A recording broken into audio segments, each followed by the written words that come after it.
From Omaha along I-80 to Haymarket Park for the Mavericks to go head-to-head with their in-state partner as we get set for the Mavericks and the Cornhuskers on Big Ten Plus. Welcome inside the broadcast booth, everyone. Bobby Hessling, Harmon Johnson yet again, this time on the baseball diamond. And tonight we have Nebraska and Omaha. Pitching matchups are crucial for this one because Mason McConaughey for Nebraska gets his first career start tonight. Nebraska and Kansas on Big Ten Plus, where each team is looking to build off of strong weekends this past weekend. With that, we say welcome inside the broadcast booth. Bobby Hessling, that is Harmon Johnson. Nebraska and Kansas both hot at the right time. Nebraska took 2 out of 3 against Maryland this past weekend. Kansas took 2 out of 3 against Baylor this past weekend. I'll start with the Jayhawks. They're hot at the right time. 7 of the last 8 games have gone their way, scoring a lot of runs as well. 1-2 again to Walsh. Shoots it in the air into deep left field. At the track, it's at the wall. Will Walsh has done it again. Incredible. Incredible. 3 straight games with a home run for Will Walsh. And it's 6-0 Nebraska.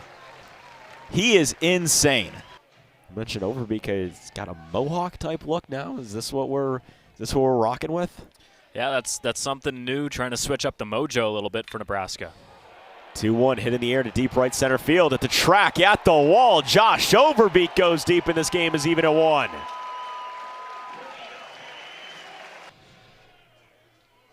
I think this was a game that a lot of Husker fans had circled on their calendar. Not just this game, but this series, because Maryland last year won the Big Ten tournament. 2-2, hit in the air deep into right field, back at the track, at the wall, it's gone.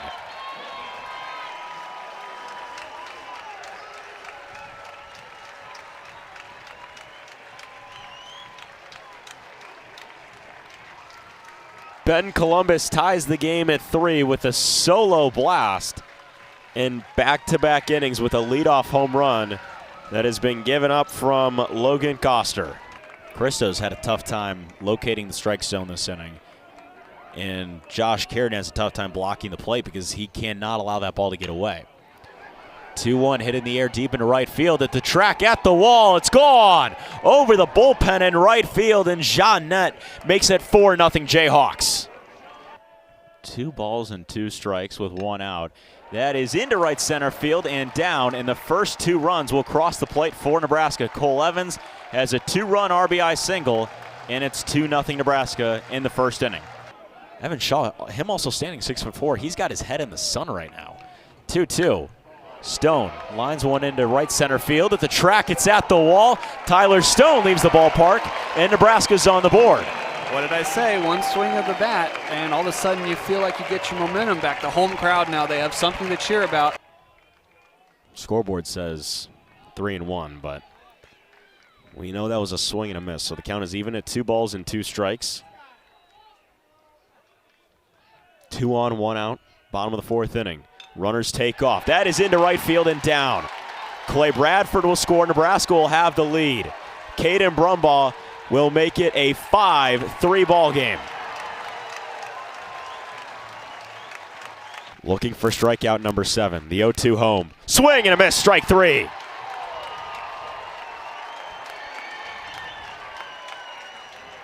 Seven strikeouts for Brett Sears. We'll go to the bottom of the 6th inning. And Nebraska has a 6-3 lead over Maryland here on Big Ten Plus. I think something to me that's impressive at the college level is having 10 strikeouts as well, because a lot of these pitchers are ground ball pitchers. But if you're getting a pitcher that goes out there and throws 10 strikeouts, that is someone who's got a lot of swing and miss stuff as well, and that's absolutely a great sign. 0-2 ground ball off to second, over to second for 1, back to first, double play.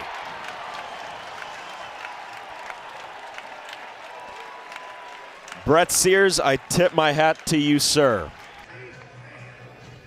Bottom of the 9th inning here in Lincoln. Huskers in need of 5 runs to at least tie this game and try to force extras.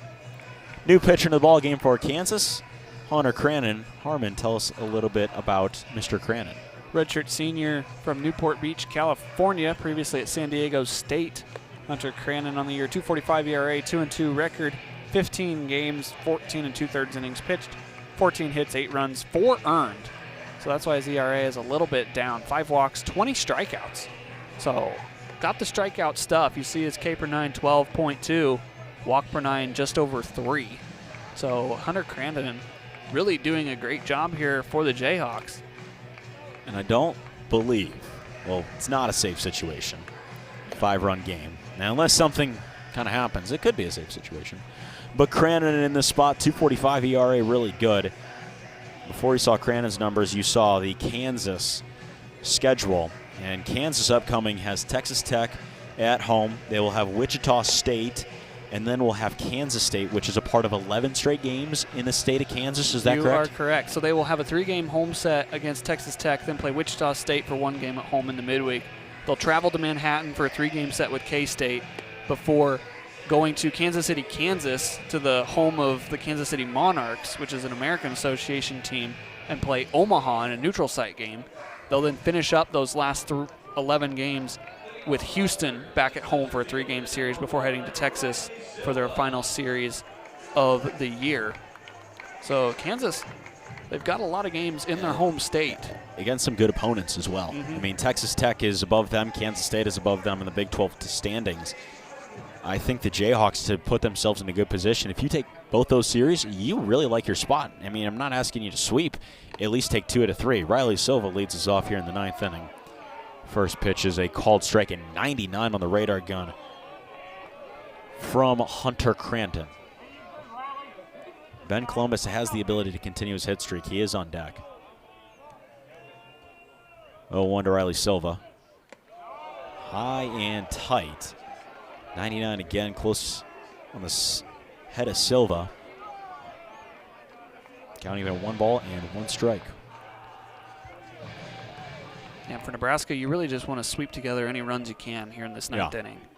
I mean, as much as you can get. 1-1 swing and a miss. Counts it to 1-2. You will go Silva, Columbus, and Karen are your 2, 3, 4.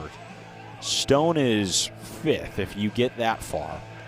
And then after that, I don't know what Will Bolt wants to do, if he wants to maybe make a shift and maybe have a few more lefties hit. 1-2 from Crandon. Upstairs on Silva. The count even at 2 balls and 2 strikes. That hit 100 on the radar. Triple digits. I mean, you can throw 100, but if it's not going to be a strike. The Washington Nationals had that image. We don't care how hard you throw unless it's We a don't strike. care how hard you throw a ball 4. Yeah, we don't care how you throw a ball. Care how hard you throw a ball 4. I mean, that's quick shoe tie timeout here by Creighton. Yeah. Nebraska has, you saw it, Iowa. They'll go to Creighton, have Kansas State here, and then they'll travel to Minnesota, who is 3rd from last in the Big Ten. Minnesota's a helpful series for them. It's a very helpful series for them. They will host South Dakota State. 2-2. Silva, foul ball down the left field line. And the Husker fans thought that should have been fair. And that was close, but I thought that was the good call, calling it foul. I thought that was the correct call there. Definitely bounced to the left side of that bag. So a loud foul ball there. And then to finish the year, Nebraska will host Indiana at home before traveling to Michigan State. With 2 midweek games in between that Minnesota and Indiana series of South Dakota State and North Dakota State. Correct. 2-2 to Riley Silva. Fouls it off to the left of us. Watch out in the empty seats. That came back hot at 100 miles an hour out of the arm of Crandon. This guy's going to give away a souvenir here in just a second. And Indiana, I want to say this. Indiana is, I mean, their record doesn't show it, but they are no team to overlook whatsoever. 2-2 to Silva. Outside, the count runs full at 101. Oh, my goodness. Out of the arm of Hunter Crandon. You don't see triple digits like this. There's the recipient of that foul ball. 101 out of the arm of I don't think Hunter I've ever seen 101. No. Indiana is no slap round team, though. You cannot overlook the Hoosiers. And in this ballpark, you never know how the Hoosiers can play. I understand they haven't played well. As that nearly hit Silva, dodged it out of the way at 101 miles an hour again. And it is a leadoff walk for Riley Silva to bring up Ben Columbus, who is 0 for 4 today and is looking to continue his 8-game hit streak. He entered at a .520 average of the last 8 games, and that average has dipped significantly without getting a hit today. Well, I don't think Silva really wanted to wear No. 101 on the hip right there. But Columbus, he has a chance. We mentioned it. He has a chance now to extend his hit streak, or at least his on-base streak. I would not want to be getting hit anywhere with a 101 fastball. As the first pitch at 99 is fouled off into the screen. So a little bit easier to hit, but it's still incredibly fast. But I think Minnesota's a series that helps Nebraska. Michigan State is one that they need to win. It's a tough series up there in East Lansing, but it's a series that the Huskers need to win. Then obviously I think the rest of the midweek games, I think he'd feel comfortable if you go 3 out of 4, assuming those 2 wins are against South Dakota State and North Dakota State. 0-1 called to strike at 88 miles an hour. Well, the for count sits at 0-2. Nebraska, they have to win one of the 2 midweeks next week. Oh, yes. Creighton or Kansas State. It doesn't matter because we just listed Kansas State's record, 24-15 this season, which is 6th in the Big 12. 0-2 fouled off to our left. We'll do it again. Well, Kansas State, Nebraska, they already had 1 game canceled in their series. They were supposed to do a home and home, but it was bad weather down in Manhattan the day Nebraska was supposed to play, so they missed out on that opportunity to see them once already. Check on the runner at first, Silva. He hasn't taken off this at-bat yet. The count is 0-2. It is off on the scoreboard, but I promise it's 0-2. Not our scoreboard here on Big Ten Plus, the scoreboard out in right field. Well, and Silva's not stealing here because you need your 3 outs. You can't risk getting thrown out at second. And Silva has tremendous speed. 0-2, swing and a miss. Strike 3, and that is most likely the end of the hit streak for Ben Columbus, and he goes line out, fly out, another fly out, and then another fly out after that, and a strikeout. So the out cycle. Yeah. 2 flyouts, a ground out, a line out, and that strikeout to wrap things up. 1 away as Josh Karen steps to the plate. Riley Silva is at first.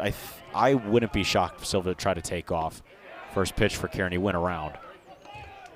And these last couple of innings here for Nebraska, obviously they scored in the 8th, but ever since the 4th inning when they put up a 2 spot, the pitches just, they have not looked comfortable in the box. No, they haven't. I mean, it looked like something maybe in the 4th and after that, but otherwise from that it's been just rough sledding as Karen's in an 0-2 hole.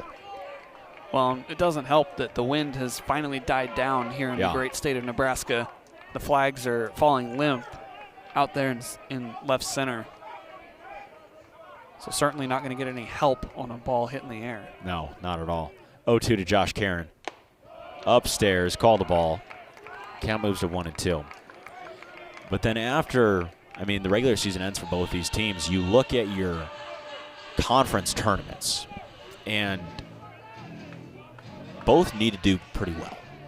Not saying win, but they need to do pretty well to have a chance at a regional. 1-2, call the ball.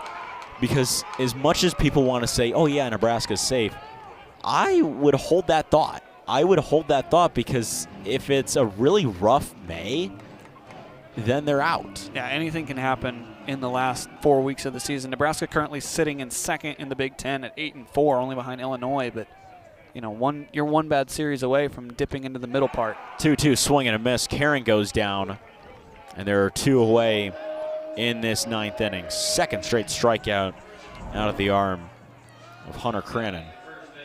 I mean, I was talking with Grant Hansen. That was 4th strikeout as well from Josh Karen. Tyler Stone steps to play. I was talking with Grant Hansen, on-3 contributor for Husker Baseball, and he was telling me during the Ohio State series, this is his words, that he didn't think that Nebraska would lose another series. They ended up losing the next series to Rutgers, and they took 2 out of 3 against Maryland. He says, and again, his words is 45 wins, you feel comfortable hosting a regional. That 45 wins is in jeopardy. And it's almost like you have to win the rest of them. Silva takes off for second, got in standing up. First pitch was a ball to Tyler Stone. And you want to say, is it the chase for 45? Because this Nebraska record is right now 25-12, and I thought I personally think it's 14 losses or less to host a regional if you're a Big Ten team, as that's fouled off into protected netting. Because if they're sitting there with, let's say, 18 losses on the regular season and post-tournament, I I don't believe that they would be hosting a regional. Well, and I think Nebraska has had this goal. They've really wanted to have a regional here at this facility for a long time because it's such a great facility here in Lincoln. But the teams that they have had over the past few years just have not been able to kind of get to that point. Now, the closest was 21. Now, and that was unfortunate because it was kind of the COVID-shortened season. Yeah. And for Kansas, they're kind of I'm not saying they're in the spot to host a regional, but they're sitting at 500 in their conference. And it's a tough conference for baseball. So if you can kind of climb up towards the middle of those ranks, you might see them in a regional here come May. 1-1 fouled off the left side, and the Huskers are down to their final strike. You look at the projections of where will Kansas fall come the baseball tournament. They're actually nowhere right now. Yeah. They're nowhere, but that can change, and it starts with a win here tonight. Another few good series, and all of a sudden people are going to be saying watch out for the Jayhawks and second-year head coach Dan Fitzgerald because he's done a really good job with this program. 1-2, ground ball over to shortstop, picked off one hop, throw over, picked on two hops, and pulls the first baseman Ben Hartle wide of the bag, and you have runners at the corners with 2 outs. The inning is able to continue on what I think they're going to say is a throwing error. I would assume it was a throwing error. Pulled the first baseman Hartle off the bag. If he has a good throw, Tyler Stone is out. Not the speediest of guys down there at first base as he's going to get pinch run for here by Bryce Hughes. And Case Sanderson will come back up for his second plate appearance today. And they're going to say it's a single. So I can see that. Bryce Hughes takes over at first. Case Sanderson is at home plate. Huskers down to their final out. They have runners at the corners, trailing by 5 to the Jayhawks. First pitch, taking off for second is Hughes. He did it rather quickly and comfortably as well. Sanderson batted second in the 8th inning, and he grounded into a double play, which put 2 away in that 8th inning. It was a tough break for that Huskers offense, which looked like it might have been beginning to get rolling. Run ended up coming around and scoring in that inning as well. Sanderson ahead in the count, 2 balls and no strikes. But you're right, this is a very nice facility to host a regional, but you then run into the issue of having to stagger stuff with the Salt Dogs. 2-0. Did he go around? He did not, so Sanderson's ahead in the count 3-0. Because if the Salt Dogs have a weekend series, you then have to worry about, all right, we have to, maneuver this, and maybe the Salt Dogs are playing at 6. We have to get games in at 11 and 3, and then it just becomes like a whole chaotic mess. 3-0 called to strike, and it's 3-1, 98 miles an hour on the radar gun. Yeah, but what it would do for this team and this program is it would give them that sense of security that they're here in their home ballpark. And we'll see how well Nebraska fans travel to Creighton next Tuesday after the long homestand. 3-1 swung on a miss, and the count is full. Huskers again down to the last strike. I want to mention that is because when I was there 3 weeks ago, the weather was okay, not great. Wasn't an overly large turnout, but there was way more Husker Red in attendance than Creighton Blue. Count is full. Huskers have 2 on. The 3-2 home. Ball 4. The inning will continue again, and the bases are loaded for Clay Bradford. Well, certainly a huge situation here for Clay Bradford and for Creighton out there on the mound. You came into this inning thinking, okay, I got 3 outs. I'm going to go get them. I'm going to be done. And now you're in a position where if Bradford can get the right swing on this, it's all of a sudden a 1-run game. And all this talk of us saying how big this win would be for Kansas goes completely out the window. Dylan Carey stands on deck. He might get pinch hit for. That's possible. Bradford, his first time up, walked, came around to score in the 8th inning. First pitch to Bradford, swung on and missed at 98 miles an hour, strike 1. We're talking all about this. Where will these teams end up in May? The game in front of us is a swing away from either being over or being a 1-run game. So let's hold off on everything about hypotheticals. 0-1, swung on and missed again. And the Huskers again are down to their final strike. An 0-2 hole for Clay Bradford. And we'll see how Bradford approaches this. And Creighton, too. He's thrown 2 straight fastballs at 97. We'll see if it's the fastball again or if maybe a curveball comes in here. Clay Bradford looks home. The 0-2 called a ball. The count sits at 1-2, so the inning slowly continues. Hunter Cranon has just had a tough time finding that third strike for that third out in this ninth inning. He's been out there and he's pitched 30 times. He's thrown 30 pitches this inning. 31 on the way. The 1-2 home to Clay Bradford. Upstairs, and the count runs even. 2 balls and 2 strikes. Well, what crowd is stuck around here is starting to get a feeling of something is in the air. You know, all this, you know, you're down to your final strike. The game could end on this next pitch, but it could. At the same time, it could be a completely different feeling here after this throw. 2-2 home to Clay Bradford. Hit in the air, left center field. Shallow as well. It's going to be a tough play, but the catch is going to be made out there by Jans in left field, and that will be the ball game. Huskers fall 9-4, and they left the bases loaded to do it as well. And this is a huge win for Kansas, and another win for the Jayhawks as well, as they will head back to Lawrence. The Huskers stay here. They continue their homestand with 3 against the Hawkeyes of Iowa this upcoming weekend, and that's going to be a interesting series. It should be. Nebraska-Iowa, always a huge rivalry, especially in football, but even more so, I think, in baseball sometimes, because Iowa and Nebraska are typically always competing for Big Ten advantages in that series. And for Kansas, you mentioned it, they're going back to Lawrence. They're not going to leave the state of Kansas until the beginning of May. They're in a great spot. They have the opportunity to make a run here in the next couple of series and put themselves in the hunt to be in a regional. The Jayhawks are now 22-15, and for them it's the chase to a regional. They've won 8 of their last 9, and they've been doing it scoring just about 10 runs a game. It's going to go down because they only scored 9 today. But they did everything they needed to do in order to win. I mean, you look at the Huskers in terms of pitching, they threw 9 different bullpen arms out there, 10 in total. And it was tough because Drew Christo gets charged with the loss. He's now 1 for 3 this year.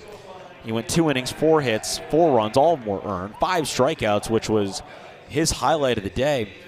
But the 2 walks didn't help. And, I mean, just to be honest, overall, it was tough sledding for this whole Nebraska pitching staff. While the Kansas pitching staff, I felt like they did a really good job of keeping this game in their own. Yeah, it was a great job by the Kansas pitching staff, and give credit to the offense. A 4 spot in the second inning is the game right now. It would be a 1-run game had that 4 spot not happened. So a great win by Kansas, and Nebraska going to have to regroup to try and win a series here at home over the weekend. They'll have the Hawkeyes this weekend. The Red Raiders will be traveling to Lawrence to take on the Jayhawks. It's the 2nd win of the year for the Jayhawks over the Huskers, as the Huskers drop 9-4 and fall to 25-13 on the season. Any closing thoughts? Great win by Kansas. They're going to have a good stretch here over the last couple of weeks. For more information about today's game or any other Big Ten information, you can go online to big10.org or download the Big Ten Plus app to watch more events. For our Big Ten Plus crew here in Lincoln, that's Harmon Johnson. I'm Bobby Hessling. Kansas wins it 9-4 over Nebraska. We thank you for watching this presentation of Big Ten Baseball on Big Ten Plus.